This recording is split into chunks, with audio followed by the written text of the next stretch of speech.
ឆ្នៃឡាំងក្រដាសទៅជាកន្លែងសម្រាប់កូនមន់ដេកដោយមិនចំណាយអស់ថវិកាច្រើនសម្រាប់បងប្អូនដែលនៅទីជនបទហើយចិញ្ចឹមមាន់ចិញ្ចឹមទាជាលក្ខណៈគ្រួសារដោយមិនចង់ចំណាយថវិកាទៅលើថ្លៃភ្លើងឥឡូវនេះខ្ញុំសូមណែនាំពីវិធីដែលយើងស្អំកូនមាន់នៅពេលយប់នៅពេលដែលវាដេកដោយយើងមិនបាច់ប្រើភ្លើងអគ្គិសនីនោះទេហើយវិធីនេះផងដែរគឺយើងប្រើសម្រាប់តែកូនមាន់ណាដែលយើងមិនមានមេក្រុងវានៅពេលយប់តែប៉ុណ្ណោះបាទបងប្អូនថ្ងៃនេះគឺចង់បាយបងប្អូនឲ្យមើលពីការថែកូនមាន់កូនទារបស់ខ្ញុំដោយប្រើឡាំងហើយក្នុងការដាក់កូនមាន់កូនទារបស់ខ្ញុំគឺខ្ញុំប្រើឡាំងបែបនេះហើយខ្ញុំចោះវាខាងបដោយនោះគឺខ្ញុំចោះចំនួន5ប្រឡោះគឺយើងចោះដើម្បីឲ្យមានខ្យល់ចេញចូលកុំឲ្យនៅពេលដែលក្នុងឡាំងនឹងវាលើកម្ដៅអញ្ចឹងទៅគឺមានខ្យល់វាអាចចេញចូលបានហើយណាមួយបើយើងបិទចិត្តពេកគឺអត់មានអុកស៊ីសែនសម្រាប់ផ្ដល់ឲ្យកូនមាន់កូនទាអញ្ចឹងទេអញ្ចឹងឡាំងហ្នឹងគឺយើងអាចប្រើបានដាក់ចំពោះកូនទាក៏បានកូនមាន់ក៏បានក្នុងការដំណើរការចោះគឺខ្ញុំចោះចំនួន5ដោយក្នុងមួយប្រឡោះហ្នឹងគឺយើងស្មានណាបងប្អូនខ្ញុំផាយវាប្រព័ន្ធកូនដៃយើងអាចលូកកូនដៃចូលបានអញ្ចឹងក្នុងការចោះគឺចោះបែបនេះបងប្អូនអាចមានកន្ត្រៃ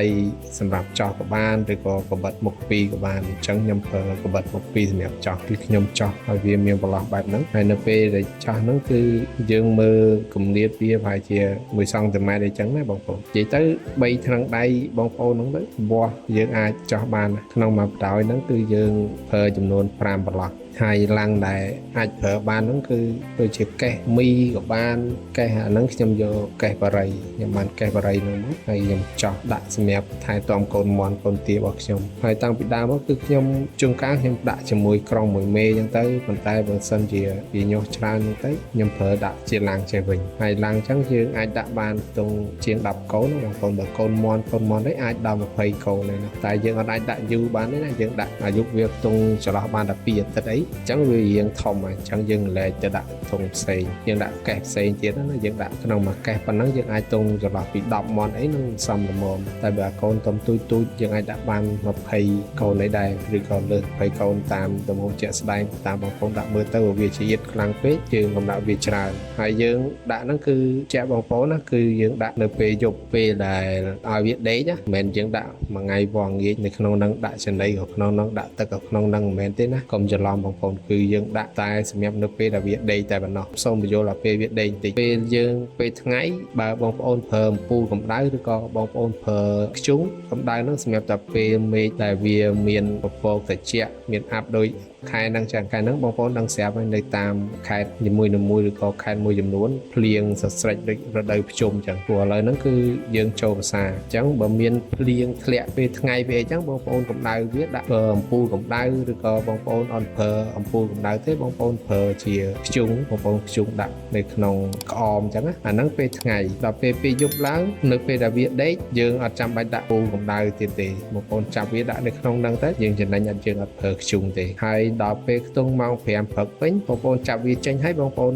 ដាក់ខ្ជុងនៅក្នុងក្អមហ្នឹងម្ដងទៀតទៅខ្ជុងហ្នឹងអាចវាឆេះខ្ទង់ដល់ខ្ទង់ម៉ោង8ម៉ោង9អីដែរអញ្ចឹងកម្ដៅបានប៉ុន្មានដងទៀតដែរនៅពេលដែលពេលថ្ងៃមានថ្ងៃបើកខ្លាំងគឺយើងអត់ចាំបាច់ប្រើអំពូលកម្ដៅឬក៏ខ្ជុងទៀតទេបាទនេះគឺជាតិចនិចដែលខ្ញុំធ្វើហើយនៅពេលដែលយើងចោះរួចហើយទាំង4ជ្រុងហ្នឹងគឺយើងចោះរួចហើយយើងមកដាក់អង្កាមនៅក្នុងហ្នឹងម្ដងហើយអង្កាមយើងដាក់មក3ថ្នាំងដៃនឹងក៏បានឬក៏2ថ្នាំងដៃក៏បានតាមបងប្អូនមានកាមអញ្ចឹងហើយកាមដែលដាក់ហ្នឹងគឺយើងត្រូវហាលវាឲ្យមានកម្ដៅតិចសិនទៅនឹងកាមស្ងួតហាមដាក់កាមសើមអានេះខ្ញុំរាល់ដងខ្ញុំដាក់កូនមន់តែឥឡូវកូនមន់ខ្ញុំអត់តន់ខ្ញុំប្រើដាក់កូនទាវិញអញ្ចឹងកូនទាខ្ញុំយើងត្រើសដែរហើយបើពេលថ្ងៃកូនទាខ្ញុំដាក់អត់មានពូកម្ដៅពូអីដូចគេទេកូនទាញាស់ស្នើនឹងបានខ្ទង់ជិត20កូនអីដែរអញ្ចឹងនៅមានច្រើនទៀតទា3 4 5 6សបុកដែរខ្ញុំចំលក្ខណៈគ្រួសារតិចតួចថាស្នើមុនខ្ញុំចំវេះប្រហែសពេកអត់បានដាក់វានៅក្នុងឡាំងហើយខ្ញុំដាក់វាចោលនៅក្នុងទ្រុងហើយទ្រុងនោះវាអត់ត្រូវពលឺថ្ងៃពលឺអីគ្រប់គ្រាន់វាទៅជាទុនដៃទុនជើងខូចញាស់មកស្នើនោះបានជាង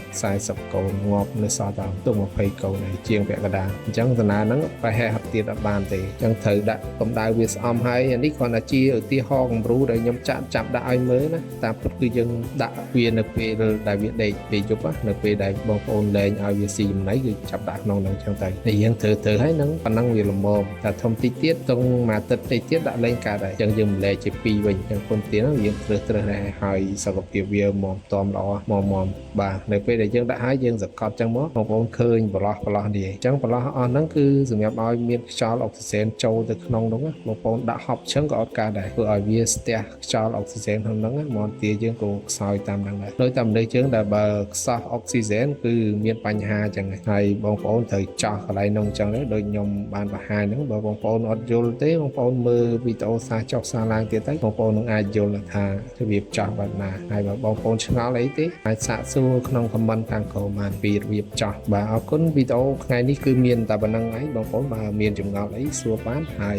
បងប្អូនដែលមកក្រោយអីអត់ទាន់បានចុច subscribe អីសូមជួយចុច subscribe ផងហើយបើបងប្អូនដែលមកក្រោយ